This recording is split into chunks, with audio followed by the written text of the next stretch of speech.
قدرمنو لیدونکو شاعر او کتاب خپرونه ده. په دغه خپرونه کې یو ځل بیا نن زه تیمورشاه کمال او زما سره زما خوږ ملګری پروفیسر فیض شهزاد صاحب او طاهر لیوال صاحب برخوال دي. نن موږ لکه څنګه چې تاسو ته معلومه ده په هر اتوار موږ و تاسو ته شاعر او کتاب خپرونه وړاندې کوو او په دغه خپرونه کې تاسو ته د سوهیلي پښتونخوا او د خیبر پښتونخوا ځوانان او پیاوړي شاعران او لیکوال معرفي کوو. قدرمنو لیدونکو زموږ د دغه سلسلې تر ټولو لومړی هدف همدا دی چې یو موږ د نوي کول په ځوانانو خپل لیکوال او شاعران وپیژنو او دویم د خپلو ځوانانو شوق او توجه د کتاب لوري ته راواړو. نو لکه څنګه چې موږ په تیرو خپرونو کې هم پر بیلابیلو کتابو باندې تاسو ته خپرونې وکړې، نن موږ بیا د خانوزۍ د سیمې د ضلعپشین د یو ځوان شاعر چې موږ یې تاسو ته په تیرو خپرونو کې د لومړۍ شعري ټولګې تعارف کړی و او تاسو ته مو معرفي کړې وه او تاسو به وایست چې دا نو کوم شاعر و. لیدونکو دا شاعر نورالله وطن دوست دی چې د خانوزۍ اوسیدونکی دی، د پښتو ژبې خوندور شاعر دی او د پښتو ژبې لپاره زښته زیاته خدمتونه کړي دي او په خانوزیو کې د خواږه ملګري په نامه باندې یو ادبي تنظیم هم چلوي، ادبي خپرونې هم کوي او دغسې په هر ښار او په هره سیمه کې چې یو ادبي خپرونه یو سیمینار مشاعره کیږي نو دغه زلمی ضرور ځان ورسوي او په هغه کې شرکت کوي. نو د دې څخه یې موږ دا اندازه لګولی سو چې دی د پښتو ژبې سره څومره مینه لري او د خپل قام سره څومره مینه لري. نو نن یې موږ و تاسو ته د مور مینې په نامه دغه شعري ټولګه دا یې دویمه شعري ټولګه ده. د دې کتاب دغه زلمی شاعر نورالله وطن دوست دی، د لومړۍ شعري ټولګه وه یتیمه انجلۍ او دغه شعري ټولګه د مور مینه. په دې کتاب کې د په تیره شعري ټولګه کې خو یې غزلونه او نظمونه ګډ چاپ کړي وو، خو په دې شعري ټولګه کې یې ملګرو ټول ټال نظمونه چاپ کړي دي. زه به تر ټولو لومړی له تاسو سره د کتاب پیژندګلو وکم. د کتاب نوم دی د مور مینه، کمپوزر عبدالقادر مجرم، ټایټل امیر لیکوال صاحب، شمیر 0 ټوکه، بیه 200 کالداري، درک اپیس کتبخانه، مسجد روډ کوټه، طلحه سټیشنري خانوزۍ، سلیم خان خپرونکی، خواږه ملګري خانوزۍ کاریزات او د شاعر نوم دی نورالله، تخلص یې وطن دوست، قلمي نوم یې وطن دوست کاکړ، د پلار نوم یې عبدالرازق، د زوکړې نیټه یې 1915 او د اوسېدلو ځای یې عمرزۍ بلوزۍ خانوزۍ، تعلیمي قابلیت یې MA پښتو ادبیات دي او چاپ سوي کتابونه یې یتیم انجلۍ لومړۍ شعري ټولګه او همدغه کتاب د مور مینه یې دویمه شعري ټولګه ده. نورالله وطن دوست په لږ شپو کې زښته زیاته شاعري وکړه، 2 کتابونه یې پښتو ادب ته او پښتانه کام ته ډالۍ کو او خپل هغه فکر هغه خیالات د کام دپاره وړاندې کړل چې کوم څه د خپلې علاقې د خپلې خاورې او د خپل کام لپاره یو څوک غوښتل غواړي. نورالله وطن دوست ترقي پسند او د نوي فکر څښتن شاعر دی. نو زه اوس راځمه د پروفیسر فیض شهزاد صاحب خواته چې دی د مور مینه د نورالله وطن دوست صاحب پر دغه شعري ټولګه باندې خپل نظر وړاندې کړي او تاسو د شهزاد صاحب وینا ته متوجه سئ. یو جهان مننه تیمورشاه کمال صاحب. نورالله وطن دوست صاحب چې کوم دی ستا زما د پښین د هر چا د ناستې د ولاړې په ادبي سټیج په فکري سټیج په علمي سټیج په ډېرو مشاعرو کې په ډېرو پروګرامو کې په ډېرو ځایو کې موږ دوی سره کښېنستلي یو، موږ ورغلي یو، دوی راغلي دي، ناستې سوي دي، سره اورېدلي مې دي، د لیدو سره اورېدلي مې دي. دی واقعي د نورالله وطن دوست چې دی یو ژوندی بلکې د ځوان کهول یو نماینده رایټر، نماینده شاعر، د سباوون ستوری په قام، په ژبه، په وطن، په قلم، په کتاب مین چې چیرې به علمي ټولنه وي چې ناسته وي، چیرې چې یو علمي او ادبي ناسته وي، هلته نورالله وطن دوست وي. د ملګرو خندرویه مینهناکه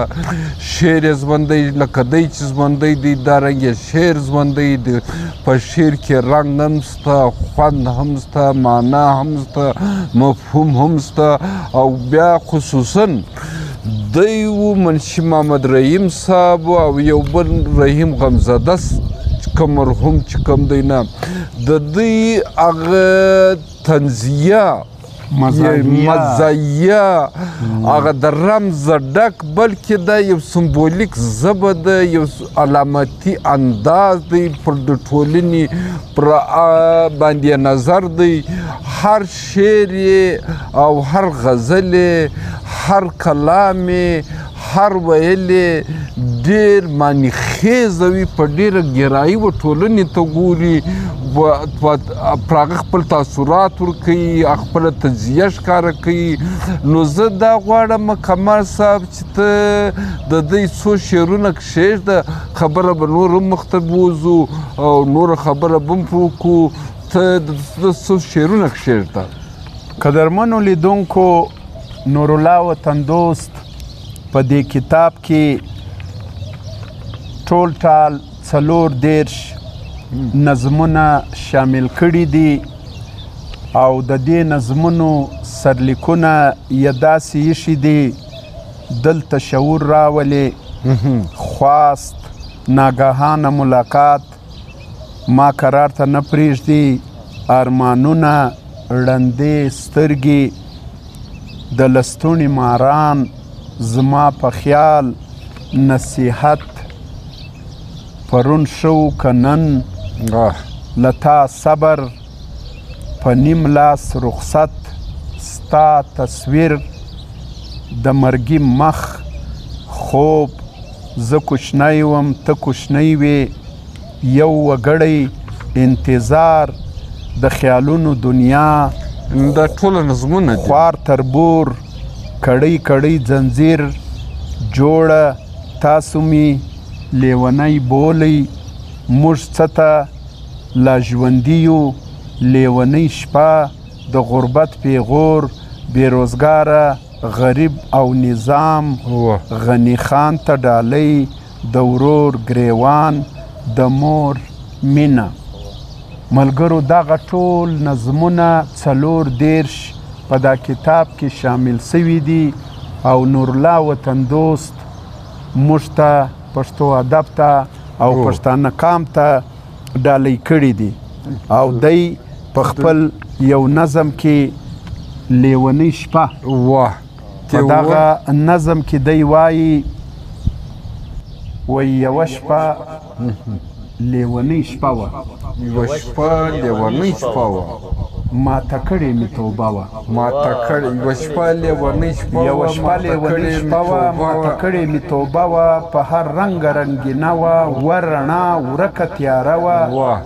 نوی خوند نوې کیسه وه له مستۍ ډکه سینه وه راته ډک پراته جامونه د مستۍ پکې رنګونه له سروره ډک سازونه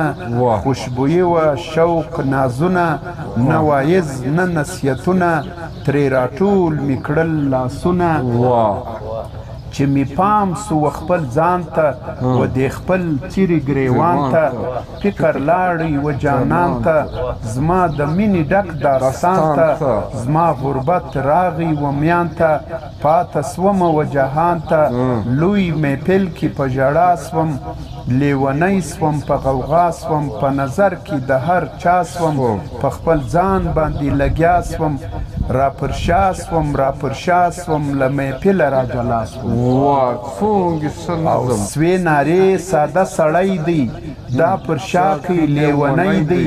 نه انسان دی نه پیری دی او نه انسان دی نه پیری دی دا د کومې درګاه سپی دی چا راوستی دا مریی دی چا ویل چې خوارکی دی دا د مینې په هنر و چې مې مات درې ځایه سر و راته جوړ نوی محشر و زوړ کمیس له وینو تر و زما نظر نو خنجر و مقابل مې ټول لشکر و او په ژړا زما ګزاره وه په نصیب کې مو تړه وه بې بالښته مو تکیه وه سپوږمۍ زما په ننداره وه وطن دوست و بس تیاره وه په ارمان ارمان مې شپه وه لیونۍ شپه او لیونۍ نظم لیونۍ خیال او زړه وړونکی بلکې زړه متاثرونکی الفاظ څومره منظرکشي کې کړې وه څنګه تجزیه یې کې کړې وه او دا تجزیې سره سره خپل احساسات محسوسات تاثرات په خوند سره په ادبي انداز کې او په روان انداز کې چې دوی خو نظم خو رواني یې زړه هم وړي خوند هم کوي او ډېر خوندور نه نو دا رنګه بیا ډېر نظمونه دغه رنګه دي نه نو چونکې دی ژوندی څوک دی د یو بل نظم یې موږ ته انتخاب د غربت پیغور دا د دې نظم عنوان دی بد به ګرد کړم تر پښو لاندې که مې وکړې کوکې ساندې که مې اوښکې وې بهاندې که به مړ وم لکه هاندې انتظار به وم د باندې که مې وروس وې د زړه مراندې که هر څو کړم سترګې پټې یو پیغور مخې ته راسي دا پیغور زما غربت دی چې و ماته په ژړا سي ټپ د تورې بیا جوړیږي که څوک مړ سي هم رغیږي و هسک غره ته لاره کیږي سپیرې لښتې پای ګل کیږي تیاره هم پای رڼا کیږي او تو چې وسي ناخست کیږي خپل ضمیر ما ملامت کړي ستا رویبار خوارکی راسي دا پیغور زما غربت دی چې و ماته په ژړا سي روغه نه کیږي اوس پوسه بس و بل ته په کتوسه ستا راکړي توپې یوسه زما له زړه د باندې اوسه چې ماړه وي د هغو سه لرې تله لیونوسه ما و خپل غربت ته پرېږده تر ما ښه به در پیدا سي دا پیغور زما غربت دی چې و ماته په ژړا سي سوالګر نه یم زه خوددار یم سوالګر نه یم زه خوددار یم ضمیر پروش نه یم خوار یم خوشحاله که په دار یم نه غلام دا ستا د پلار یم په دې ویاړم وفادار یم نه په مینه کې غدار یم د مینت یاري دې نه کړم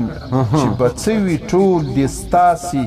دا پیغور زما غربت دی چې و ماته په ژړا سي بس کمال صاحب د شاعر خو نو یو د ټولنې یو ډېر اساسه څوک دی بلکې ماته سلیم راز صاحب په یاد راغلی هغه یو د کتاب نوم هم دی د حساس لحظیته او هغه د شعر یو مصره ده وایي د احساس له اذیته زه لمحه لمحه قتلیږم شاعر چې دی هر وخت په ځان کې لمحه لمحه قتلیږي پې او خداره بیا دونګې دی کله ده چې په دغه نظم کې کښېښوی نه خودي یې چې کومه ده خودي د شاعر د دقتو ده نه البته معاشي کمزوري معاشیت چې کوم دی دا د ژوند ستړي دا ناکامې مینې دا بېوسۍ دا خو تقدیرونه دي مقدر وي نه بس د چا څنګه وي څوک څنګه وي خو شاعر یو داسې رښتیا ویونکی څوک دی نه چې خپل احساسات خپلې مجبورۍ خپلې نیستۍ خپلې پردیسۍ او خپل محسوسات چې کوم دي هغه نه د چا څه پټ ساتي نه یې پټوي هغه ښکاره کوي خو په دې نظم کې خپله غربت هم ښکاره کوي مسکنت هم ښکاره کوي مجبوري هم ښکاره کړه خو بیرته یې خودداري هم ښکاره کړه او زما د غونګې خبره زه دا غواړم چې د خبرو څخه زیات ته یې کوي بل نظم سته یا ته بل څه پر وایې د مور مینه د کتاب نوم یې د دې نظم د نامه څخه انتخاب کړی دی د مور مینه غرضه یو رشته ده چې د هر څه نه خوږه ده واه ډېر بې غرضه یو رشته ده چې د هر څه نه خوږه ده د زړه غوښې په تا خوري تل نه لباس دی نه دوکه ده واه ډېر ښه که سړی که نه سړی یې دا له تا نه صدقه ده واه که سړی که نه سړی یې دا له تا نه صدقه ده تر منزله سړی بیایي تر ابده در سره ده واه او چې له کوره مسافر سې بیا یې سترګې دروازه ده واه چې له کوره مسافر سې بیا یې سترګې دروازه ده په دعا باندې یخته ده چې تر خوله دې علوي سي دا حاضره پر موقع ده او ستا په سا کې د دې سا ده ستا په شو باندې یې ښه ده د غریب سړي دپاره د مور دعا لویه اسره ده او دا خوشحاله خدای خوشحاله دا خوشحاله خدای خوشحاله د اخلاص یو نښانه ده او چې ته وږې یې دا وږې چې ته موړ یې دا مړه ده ډېره او د اجران په تورو شپو کې ستا د سر بله ډیوه ده او د دشمن و مخ ته سپر ده تل ازیره پر تنګسه ده ستا د زړه په هر درزي کې ستا له روح سره خوره ده ستا له اوښکو سره اوښکه ستا له وینو سره قطره ده په سړه سیلۍ کې لمر ده په سره دوبي کې سایه ده نږدې د خولې ګوله به تاله په خپل صبر یې ګزاره ده د خپل کور په نغري کې یوه پټه خزانه ده او نورې مینې تورې وینې د مور مینه ماله پره ده او په مورکۍ غزل ښایسته ده په مورکۍ ښایسته ټپه ده وطن دوست به جنتي یم زما مورکۍ له ما سره ده نورې مینې تر مطلبه د مورکۍ مینه سوچه ده ډېر الله دا ګوزګور نه زه به مختصرا دا ووایم چې د نورالله وطن دوست دا دویم شعري ټولګه چې د مور مینه په نامه ده نه او صرف په دې کې چې کوم دی صرف نظمیه شاعریه ده او نظم یې خوندور نظم منتخب نظم په زړه پورې نظم او په دې کې چې بیا کم نظم د مور د مینې په حواله ایښی دی هغه ټایټل یې د کتاب د شعري ټولګې کړی او د مور جذبه چې ته نه هغه سترګې دروازه ده دا یو څه طراز انداز دی او کمال یې کړی دی او د مور مینې د مور د زوی ترمنځ چې کومه خوږه رشته ده هغه یې په یو داسې ادبي ژبه په یو داسې هنري قالب کې راوستلې ده چې په زړه باندې اثر کوي نو دا رنګې هر نظم چې کوم دی هغه خوندور دی نه نو زه وطن دوست ته وایم چې ستا قلم د هغه چې تاند اوسي ته راته ځوان وسوې، ستا جذبه ستا مینه دې ژوندی وي، ته دې راته ژوندی وي. او بیا دا د معمولي عام ځایه څخه هم نه دی، د خانوزۍ څه دی. خانوزۍ ځان ته خپل ادبي پس منظر لري، د ایشیا علمي مرکز او علمي مرکز دی، ادبي مرکز دی، تاریخي خلق لري، علمي خلق لري. د دې په منځ کې داسې ځان ثابتول او ژوندی ساتل دا د نورالله وطن دوست کمال دی. هلته لایبرري ده، زه ورغلی یم، د لایبرري نګراني جلا کوي، په علمي حلقو کې جلا ناستي، په ادبي حلقو کې دا تراز ژوندی څوک دی د هر ښار د هر کلي کې یو پیدا سي نه، او خدای دې ولري. نو وطن دوست دې خدای ژوندی رالري، شعر یې ژوندی دی، دی ژوندی دی، د قلم او د کتاب مین دی نه. بس هم زما دونې خبره ونه، وطن دوست خدای ژوندی راته لري. قدرمنو لیدونکو، تاسو ته مو د مور مینه د نورالله وطن دوست دویمه شعري ټولګه معرفي کړله. هیله کوو چې تاسو به د وطن دوست دغه کتاب لاسته راوړئ. 40 خواږه نظمونه پکښې دي، دا نظمونه به ولولئ او پر دې شاعري به خوندونه واخلئ. د نورالله وطن دوست شاعري خوږه شاعري ده. بېلابېلو سندرغاړو یې د سویلي پښتونخوا او د خیبر پښتونخوا په خوږو اوازو کې کلامونه ویلي دي، ولس خوښ کړي دي. او د ده نه دا هیله کوو چې خپله شاعري دوامداره وساتي او پښتو ژبې ته، پښتو ادب ته، پښتانه قام ته همداسې خواږه کتابونه، همداسې خوږه شاعري ورکړي او زموږ تاریخ نور هم ځلاند کړي. زه تیمورشاه کمال، زما خوږ ملګری پروفیسر فیض شهزاد صاحب او زما قدرمن ملګری طاهر لیوال صاحب پر ستړي پښتون باندې زموږ دغه شاعر او کتاب خپرونې تاسو ګورئ او ستاسو یو جهان مننه کوو. کومو ملګرو چې زموږ خپرونې کتلې دي، زموږ ډاډګیرنه یې کړې ده، زموږ حوصله افزایي یې کړې ده. موږ له تاسو څخه هیله لرو چې زموږ دغه حوصله افزایي تر پای جاري را سره وساتئ او د موږ سره دا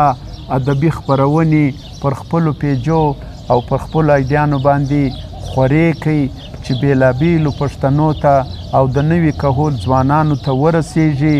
موږ به ستاسو منندویه یو. نو په آخر کې زه تیمورشاه کمال او زموږ ټول ټیم له تاسو اجازه غواړو او زما شخصي پیج کرتوت هم تاسو کله کله سر وښکاره کوئ او زما یوټیوب ته چې د تیمورشاه کمال په نامه دی هم کله کله سر وښکاره کوئ. بېلابېلې ادبي خپرونې او مشاعرې او شعرونه به لولئ یا بې ګورئ. او د پروفیسر فیض شهزاد صاحب روڼ سهار ژوندي اوسئ. الله مو په هر مرام کې بریالي لره. یو جهان مننه.